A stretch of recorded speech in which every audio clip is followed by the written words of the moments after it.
Hey brother, it's Dan with Good Guys to Great Men. Thanks again for watching today. How do you manage anxiety?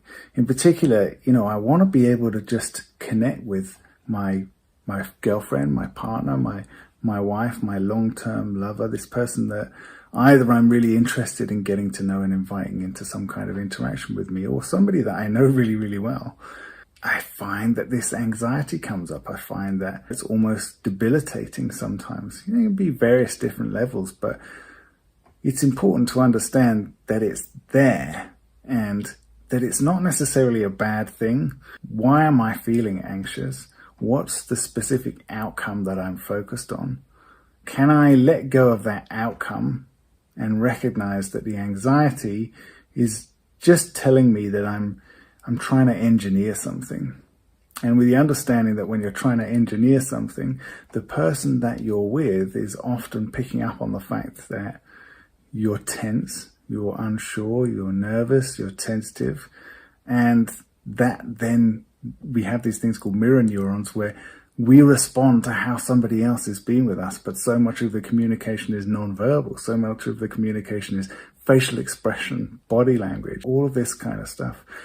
Stuff that we don't necessarily know that we're communicating, but it is communicating all the time. And so with that understanding, how can I be aware that I have this sensation, that I'm feeling anxious, and not let that take over?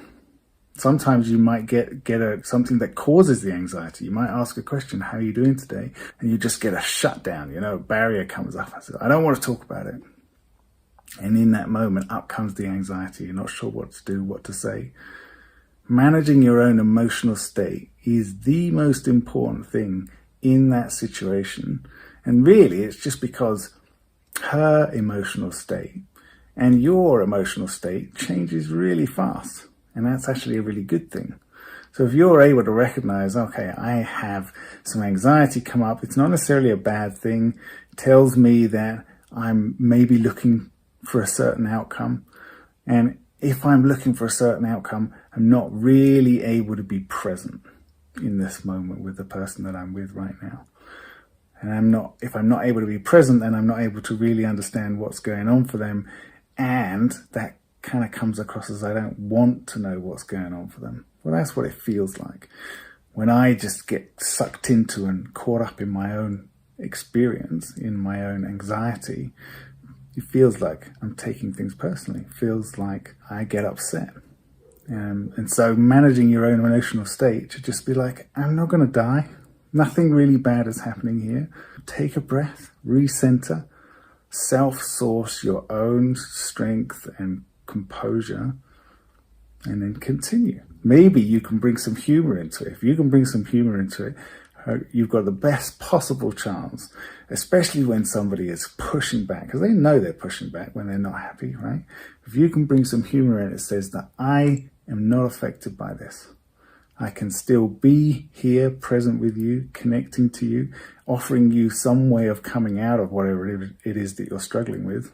That is the best possible solution for somebody who is in some kind of difficult state, who is struggling with overwhelm or stress or anxiety, for you to be able to just laugh at it and kind of take the piss out of them, be sarcastic, but in a way that shows the glint in your eye, says, I don't mean this. We don't have to stay stuck in this.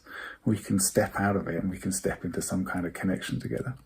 Okay, guys, take care. See ya.